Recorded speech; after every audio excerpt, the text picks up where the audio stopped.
Hey everyone, welcome to the show. So on Friday of last week, an appeals court had issued a ruling, and it literally could affect a lot of the sentencings that have already taken place, sentencings of more than 100 January 6th convicts. So here's the backstory. Here's how this came to pass.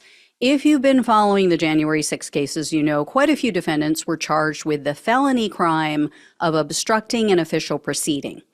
Well, a January 6 convict named Larry Brock Jr. challenged that charge. Brock had been convicted of that crime, and in a bench trial, Brock was sentenced to 2 years in prison for that crime.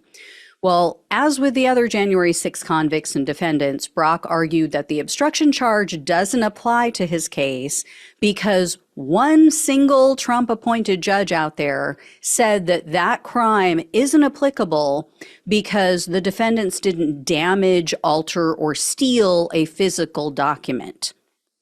It is a bizarre, ridiculous interpretation of the law, which no other judge agrees with, but that's where we are. So the appeals court took the case, and they ruled last Friday that yes, the obstruction charge does apply to Brock's case because his private messages and his social media posts prove he intended to disrupt the Congress. He intended to try to overturn the election or stop the certification of the election, and he was willing to use violence to do it.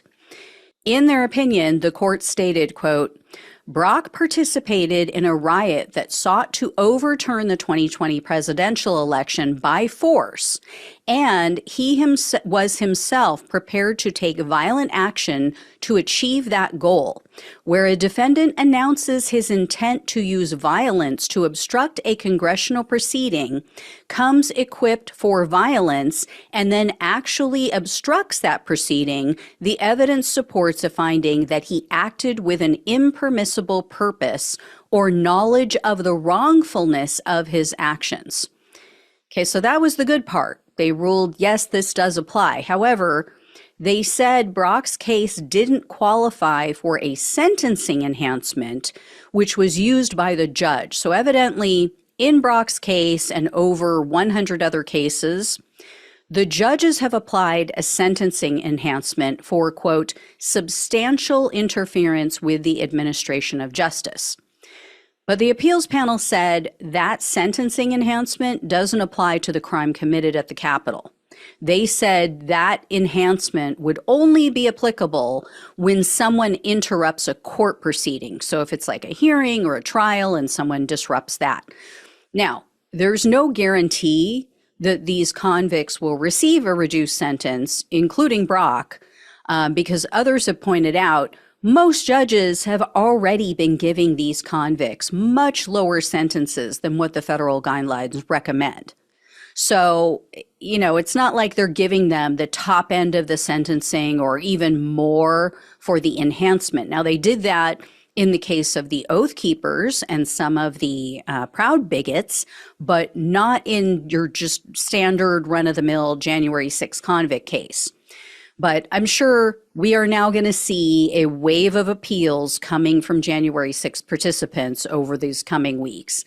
And we're also still waiting on the Supreme Court to hear another case challenging that obstruction charge as well. And that case is scheduled to go before SCOTUS on April 16th. That one was brought by another January 6 convict, and that SCOTUS decision will have a very big impact on the coup case brought by the special counsel, because that's one of the charges against Donald Trump. But here's where the Trump case differs a little. Let's say worst case scenario, the Supreme Court rules that, yes, the obstruction of an official proceeding only applies when physical documents are involved. If that's the case, it will still apply, even though it won't apply to January 6 defendants. That would still mean that, you know, Trump would still be on the hook. So, you know, a bunch of January 6 defendants might get a pass on their charges or their conviction, but Trump will still be liable because there's the whole fake elector document scheme. So there were documents involved, because remember, he was trying to get his VP to throw out the legitimate elector documents and use fraudulent documents instead. So that would be considered, I believe, tampering with documents, you know, some physical element to it and documents involved. So we will see what happens. I will definitely let you all know when I hear more. Thank you so much for watching and listening. Please like this video, share it, become a subscriber if you have not, become a donor if you possibly can. Love you all. Take care. Talk with you soon.